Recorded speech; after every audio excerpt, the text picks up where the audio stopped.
할렐루야. 예, 한 주간 건강하셨습니까? 예, 저만 안 건강한 것 같아요. 예. 제가 처음에 여기 보건소에 그제 갔어요. 가서 어, 약을 한번 받아보자. 보건소 약은 어떤가 하고 갔더니 제 증상을 얘기했더니 증상대로 약을 주시더라고요. 그러니까 약이 5알쯤 된 거예요. 이것만 먹어도 배부를 것 같은데, 예, 그걸 먹으니까 이제 몸에서 부작용이 나타나는 거죠. 정신이 혼미해지기도 하고, 입술도 붓기도 하고, 뭐 여러 가지 증상들이 나타나서 주말을 어렵게 보냈는데, 약 효과는 좋더라고요. 예, 부작용은 있었지만, 예, 콧물도 멈추고, 목도 가라앉고, 춥고 떨리던 그런 어떤 몸살기도 사라지고, 그래서 보건소가 좋기는 하구나 이런 생각도 들고 자주 이용해야겠다 이런 생각도 들었습니다. 여러분께서도 멀리 가지 마시고 또 보건소 선생님께서 예전에는 좀 나이가 많으셨는데 예, 되게 아름다운 분이 와 계시더라고요. 그래서 젊은 분이 와 계시구나. 친구 삼으면 좋겠다 이런 생각도 했었습니다. 가까운 데 가셔서 우리 보건소 많이 이용하시고 또 안 가는 게 좋겠죠. 처음부터 건강해서 건강함으로 이 한 주간 잘 보내시기를 주님의 이름으로 축원합니다. 우리 옆에 계신 분들과 앞뒤로 함께 인사합니다. 예수님께서 준비하신 천국 잔치에 참여하는 성도가 됩시다. 인사하겠습니다. 시작. 예수께서 준비하신 천국 잔치에 참여하는 성도가 됩시다. 예. 예수님께서 이 땅에 오신 이유는 분명합니다. 예수님의 이름으로 누구든지 구원을 얻게 하려 함이지요. 예수님께서 제시한 구원의 방법 또한 간단합니다. 예수님을 하나님의 아들로 그리고 자신의 구주로 믿든지 그러면 구원받는 것이고 아니면 거부하든지 이 둘 중에 하나예요. 중간은 없습니다. 우리 기독교 신앙은 간단하면서도 사실 그것을 결정하고 따르기가 어려운 부분이 있어요. 좀 기다려주고 늦춰주고 중간이 있으면 적당하게 어떻게 해보겠는데 그게 아니에요. 믿든지 안 믿든지 구원을 받든지 안 받든지 이것 때문에 예수님께서 이 땅에 오신 것이죠. 믿으면 사는 것이고 거부하면 죽습니다. 이게 하나님께서 정하신 우리 인생이에요. 그럼에도 불구하고 초대교회 때부터 이 간단한 진리, 믿으면 살고 거부하면 죽는다는 이 진리를 많은 사람들이 제대로 이해하지 못했어요. 오직 믿음으로 의롭게 된다는 이 진리를 사람들이 잘 받아들이지 못했다는 겁니다. 특히 기독교를 처음 접한 그 유대인들은 구원을 얻기 위해서는 무엇인가 더 해야 된다.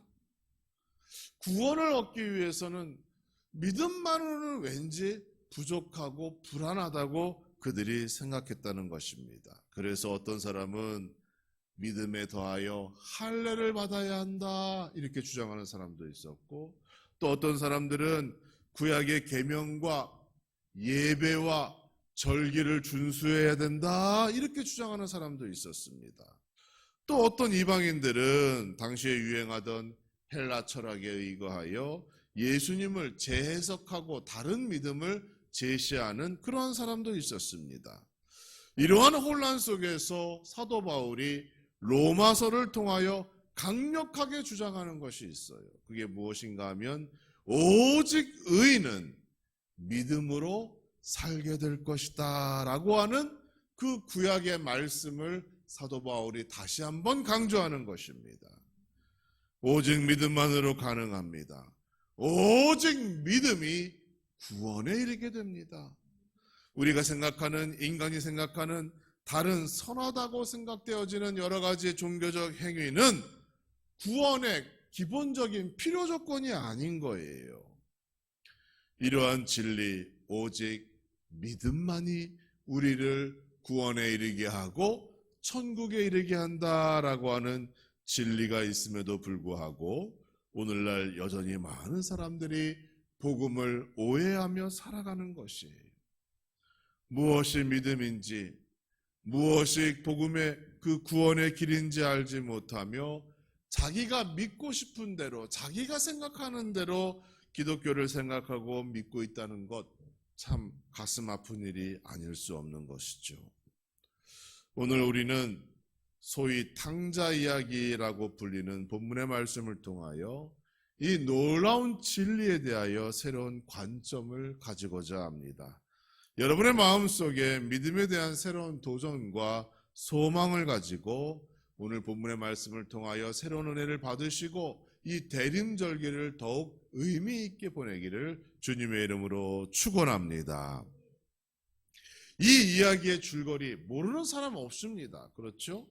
이야기 속에는 큰 세 명의 주인공이 등장하지요. 첫째는 아버지, 둘째는 큰아들, 셋째는 작은아들, 이렇게 세 명의 주인공들이 등장합니다. 그 가운데 이야기의 주인공으로 보이는 이 작은아들, 누가복음 15장 15절에서 이렇게 말합니다. 아버지에게 말하되 아버지여 재산 중에 내게 돌아올 분깃을 내게 주소서, 이렇게 요구하며 그 이야기가 시작되어지는 것이죠. 그런데 우리는 이 이야기를 처음부터 잘못 이해하고 있는 부분이 있어요. 바로 아버지의 재산을 둘째 아들에게만 주었다라고 생각하는 점인데 그렇지 않습니다. 아버지는 두 아들 모두에게 각각 나누어 주었다는 거예요. 그래서 그 보면 12절 말씀에 아버지가 어떻게 했어요? 그 살림을 각각 나누어 주었다, 이렇게 기록합니다. 큰아들에게도 주고 작은아들에게도 줬어요. 큰아들이 받아야 할 은혜는 큰아들이 받았고 작은아들이 받아야 할 은혜도 작은아들이 받았던 것입니다. 아버지는 두 아들 모두에게 공평하게 은혜를 베풀었다는 거예요. 첫째 아들도 아버지로부터 재산 받았어요. 그런데 어찌 보면 아버지 곁에 남아있던 첫째 아들이 더 안정적으로 자기의 재산을 관리하지 않았을까요? 그러면 이 이야기를 우리가 이미 결말을 알고 있는 상태에서 다시 한번 이 이야기를 보면 더 큰 은혜를 받은 사람이 누구입니까? 여러분, 첫째 아들이 더 큰 은혜 가운데 있었다는 것을 여러분 먼저 명심하셔야 돼요. 자기 몫을 챙긴 둘째 아들은 먼 나라로 여행을 떠나게 됩니다. 그곳에서 어떤 일이 있었어요? 맞아요. 둘째 아들은 먼 나라에서 허랑방탕한 삶을 살아가게 됩니다. 그리고 돈이 떨어졌을 때 그가 큰 고난 가운데 거하게 되고 육신의 고통, 배고픔의 문제 속에서 자신의 죽음을 직감하게 되는 것이죠.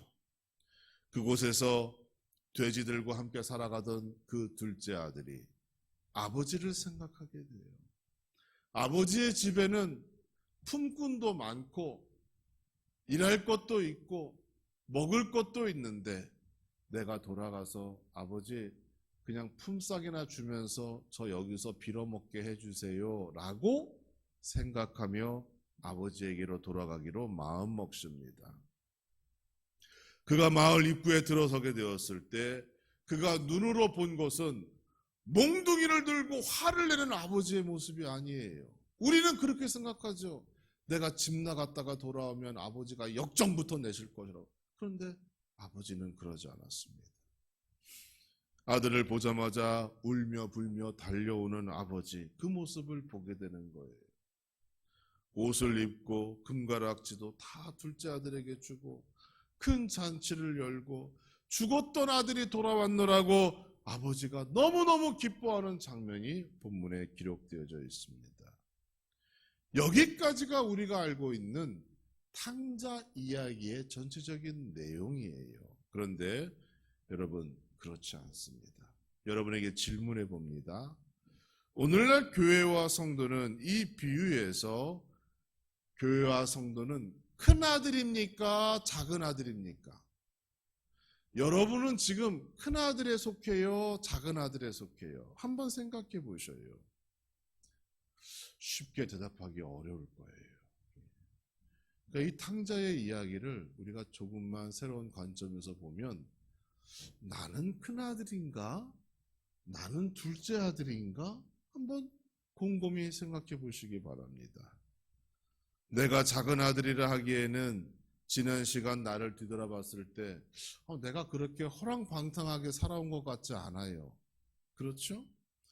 그렇다고 내가 큰 아들이라고 생각해 보면 그렇다고 주의 일에 목숨 걸고 하나님의 일을 감당했던 왠지 부족한 그런 내 모습을 보면서 나는 도대체 어디에 속해 있는 것일까? 이러한 생각을 우리가 하게 된다는 것이죠. 예수님께서 이 이야기를 하신 배경이 있습니다. 누가복음 15장 1절에 의하면 예수님께서 세리들과 죄인들이 말씀을 들으러 예수님을 찾아왔을 때 그들과 함께 식사하는 시간을 갖게 됩니다.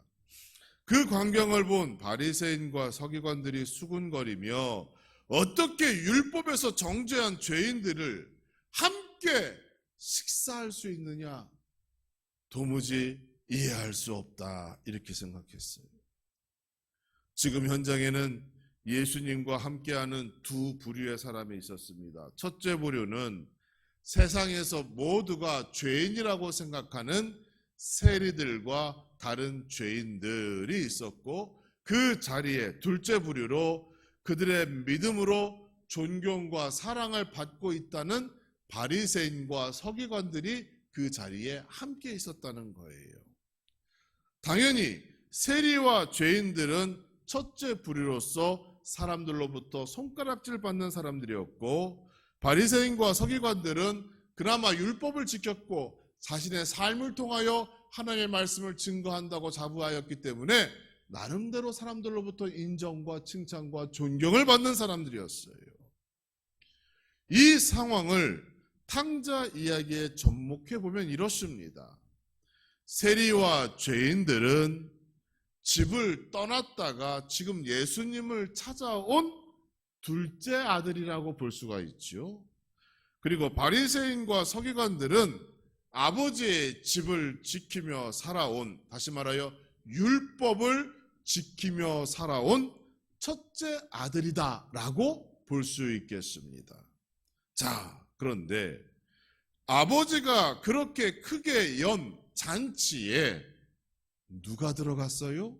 이게 이 문제의 핵심입니다. 둘째 아들만 들어갔어요. 누가복음 15장 28절 말씀을 보시면 그가 노하여 들어가고자 하지 아니하였다라고 했어요. 여기서 얘기하고 있는 그는 첫째 아들이고 바리새인이고 서기관들입니다. 그들은 그 잔치에 들어가지 않았어요. 첫째 아들은 아버지가 연 그 잔치에 들어가지 않았습니다. 그리고 단지 자신이 그동안 보였던 신앙의 열정, 공로를 하나하나 언급하며 화를 내고 도리어 하나님 품에 들어가지 않았다는 거예요. 사실 그들도 아버지의 재산을 이미 받았고 아버지의 은혜를 입으며 살아왔습니다. 오히려 그들은 그 받은 재산을 탕진하지 않았기 때문에 다르게 생각해보면 그들은 더 많이 감사해야 되고 더 많이 하나님께 영광 돌려야 되고 더 많은 행복한 사람이 될 수 있었다는 겁니다. 그런데 아버지가 연 잔치에 참여하지 않음으로 인하여 그 모든 것을 잃게 되는 비극적인 종말을 맞이하게 됩니다. 이 이야기에서 하나님이 보시기에 두 아들 모두가 탕자라는 사실을 여러분 기억하시기 바랍니다. 첫 번째 탕자는 세상 속에서 방황하던 탕자인 것이고 두 번째 탕자는 아버지의 집에서 은혜를 받으며 살아왔지만 정작 아버지의 은혜도 모르고 감사도 모르고 아버지의 품으로 들어가지 않은 자들, 그것도 탕자인 것이에요. 그리고 오늘날 우리의 모습이 이러한 탕자의 모습일 수도 있다라고 하는 위기의식을 여러분 가지셔야 합니다. 나는 과거에 허랑방탕하게 생활하지 않았어. 그러니까 둘째 아들은 아니지. 그러면 나는 하나님의 복을 받은 첫째 아들인가? 그게 아니라는 거예요. 여전히 우리가 가지고 있는 믿음의 그 교만함으로 인하여 겉으로는 하나님의 아들인 것처럼, 겉으로는 천국에 들어갈 수 있는 사람인 것처럼 그러한 성도의 모습을 우리가 행색하며 행동하며 살아가고 있으나 우리가 여전히 천국으로 들어가는 그 길로, 그 문 안으로 들어가지 않고 있을 수도 있다는 거예요. 여기서 말하는 것이 예수님께서 얘기하시는 탕자의 비유의 핵심입니다. 많은 그리스도인들이 자신은 교회 안에 머물고 있으니 구원은 당연히 얻는 것으로 생각한다는 거예요. 본문에서 큰아들이 주장하는 것과 동일한 것들을 주장하지요. 내가 여러 해 동안 아버지를 섬겼습니다. 내가 아버지의 명령이라면 그 명령을 지키기 위하여 수고하였습니다. 그러한 이야기를 하면서도 정작 그 아버지께서 열어주신 천국 잔치에는 들어가지 않고 있다는 겁니다. 큰아들이 주장하는 것은 자신의 의예요. 의, 공로예요. 반면 큰아들이 볼 때 둘째 아들은 아무 공로도 없고 의도 없습니다. 큰아들이 생각한 신앙의 가치는 오랫동안 교회 안에서 무엇을 내가 해왔다라고 하는 데에 신앙의 가치가 있는 것뿐이에요. 정작 믿음의 열매, 생명의 열매도 없음에도 불구하고 내가 오랫동안 교회 안에 있기 때문에 내가 구원받았겠지라고 착각하는 그 첫째 아들의 모습이 오늘날 우리의 모습일 수 있다는 것. 그래서 그 탕자 이야기의 핵심은 나도 탕자일 수 있기 때문에 더욱 깨어 있어야 하고 나를 돌아봐야 하는 것이고 내가 더욱 말씀에 순종하여 그 천국 잔치에 참여하고 있는가 나를 다시 한번 뒤돌아보는 계기로 삼아야 한다는 것입니다. 큰아들이 보는 신앙의 가치는 얼마나 많이 충성했느냐, 얼마나 많은 일을 했느냐, 그 행위에 있어요. 행위에. 그러나 아버지가 보는 가치는 달랐어요. 하나님이 보시는 가치는 달랐다는 겁니다. 우리 아버지는 두 가지만 보셨어요. 뭐예요? 첫째는 그가 회개하고 하나님께로 돌아왔느냐, 자기의 죄를 진심으로 고백하고 회개했느냐, 그 첫 번째예요. 두 번째는 아버지께서 연 그 잔치에 기쁨으로 참여하고 있는가, 이 두 가지를 본 것입니다.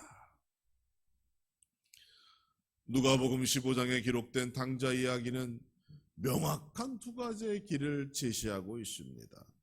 하나는 구원에 이르는 길이고 다른 하나는 구원에 이르지 못하는 길입니다. 회개하고 천국 잔치에 들어간 자는 구원을 받습니다. 그러나 자신의 공로만을 생각하고 자신의 믿음의 연륜만을 자랑하는 자는 구원에 이를 수 없다라는 것을 우리에게 말하고 있어요. 구원은 오직 믿음으로 이루어지는 거예요, 여러분. 자신의 공로가 아닙니다. 믿음으로 의롭게 되는 것이고 오직 예수 그리스도를 믿음으로 우리가 구원 얻고 천국에 들어갈 수 있는 겁니다. 큰아들이나 둘째 아들이나 살아가는 모습만 달랐지 하나님의 눈으로 보기에는 둘 모두가 탕자인 것이고 모두가 회개하고 하나님이 연 그 잔치 자리에 들어와야 구원을 이룰 수 있는 것입니다. 우리 주변에 여전히 자기의 그 뜨거운 신앙의 열정이 자신을 구원의 길, 천국의 길로 인도할 것이라고 믿는 성도들이 있습니다. 초대교회에서는 할례와 율법을 믿고 따라야 구원이 완성된다라고 주장했던 사람들 같이 모세의 율법에 충성하는 그러한 충성이 있어야 구원 받을 수 있고 의인이 될 수 있다라고 믿었던 것과 같이 여전히 우리 주변에는 그러한 자신의 믿음, 자기의 의와 그리고 제대로 알지 못하는 그 예수 그리스도를 향한 그 믿음으로, 잘못된 믿음으로 여전히 겉만 맴도는,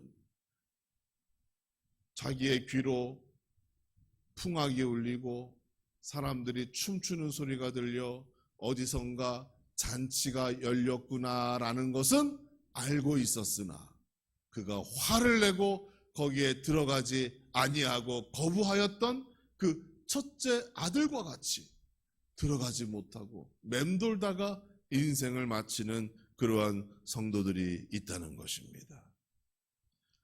자신의 믿음과 신앙을 가장 최고의 가치로 여기는 사람들이 있습니다.